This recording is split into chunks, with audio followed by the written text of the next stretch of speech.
নমস্কার বন্ধুরা, আমি কৃষ্ণা। আমি আবার আপনাদের কাছে চলে এসেছি কেক তৈরি করব বলে। কেক তৈরি করতে যেসব উপকরণগুলি লাগছে সেগুলি হলো ময়দা, চিনি গুঁড়ো, কাজু, কিশমিশ, চেরি, চাল কুমড়োর মোরব্বা, দুধ, ভ্যানিলা আর সাদা তেল। কেক তৈরি করতে প্রথমে এই বাটির মাপেই সমস্ত জিনিস দেবো। এক বাটি দুধ দিয়ে দিলাম, চিনি গুঁড়োটা এক বাটি দিলাম,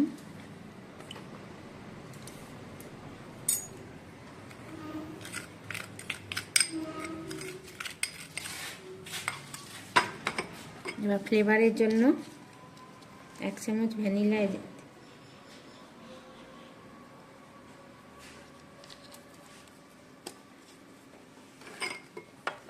আর সাদা তেলটা 4 ভাগের 1 ভাগ বাটি।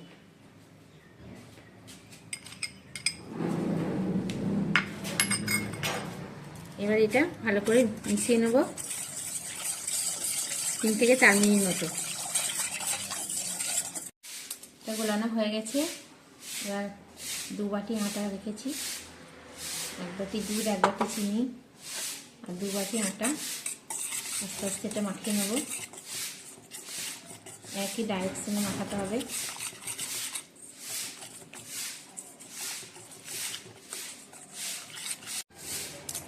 এক বাটি আটা দিয়েছি, আর 1 বাটি দিয়ে দিচ্ছি।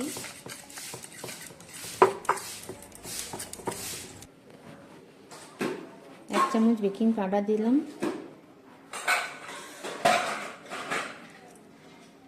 4 ভাগের 1 ভাগ বেকিং সোডা। এবার এটা ভালো করে একসঙ্গে মাখিয়ে নিতে হবে। কোনো রকম ডিম ছাড়াই আমরা এই কেকটা বানাবো।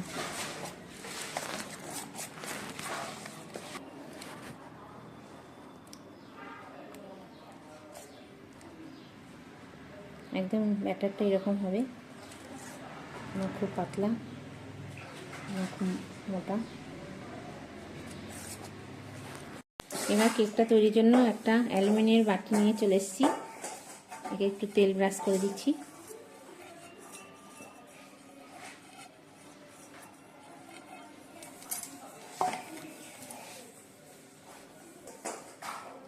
তেলটার মধ্যে একটু ময়দাটা ছড়িয়ে দিলাম, তাহলে লেগে যাবে না ছিটিয়ে। এবার ব্যাটারটা ঢেলে দেবো ওর মধ্যে।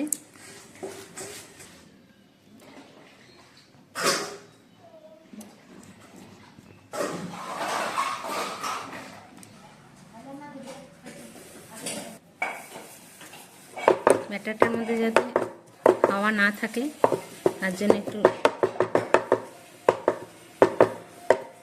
ঢুকে নেব।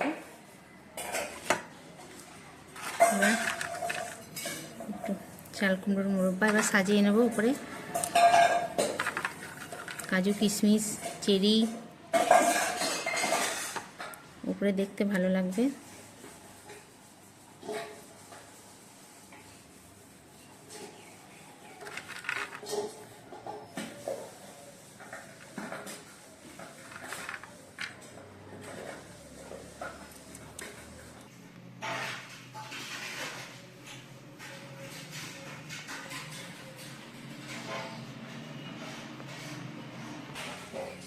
প্রেসার কুকারটা গরম করার জন্য আগেই বসিয়ে দিয়েছিলাম। এবার ওর মধ্যে একটা বাটি বসিয়ে দিলাম।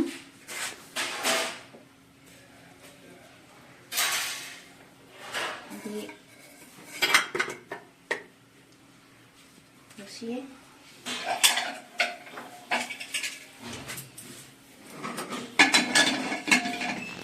ঢাকনাটা লাগিয়ে দিলাম।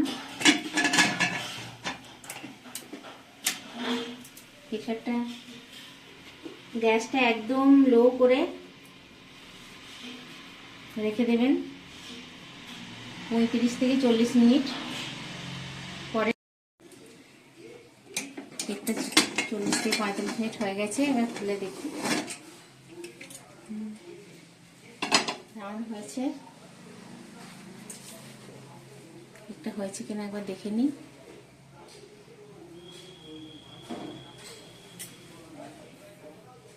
হ্যাঁ, হয়ে গেছে। হচ্ছে, এটার মধ্যে আর লাগেনি।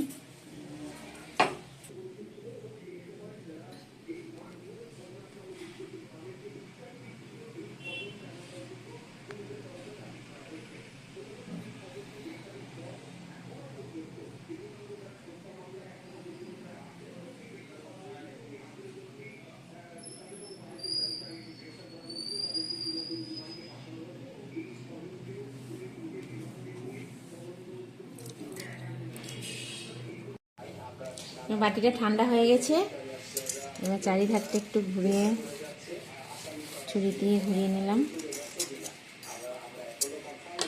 এবার থালাটার মধ্যে উল্টিয়ে দিলাম।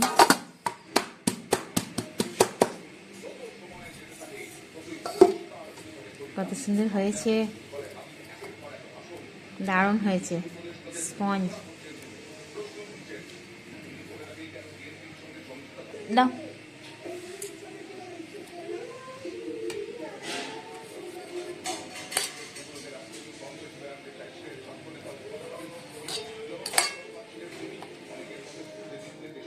কি সুন্দর হয়েছে জালিদার। আমার বৌমাকে একটু খাইয়ে দেখাচ্ছি।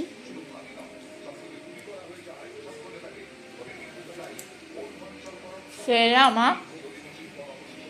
টাটা বন্ধুরা।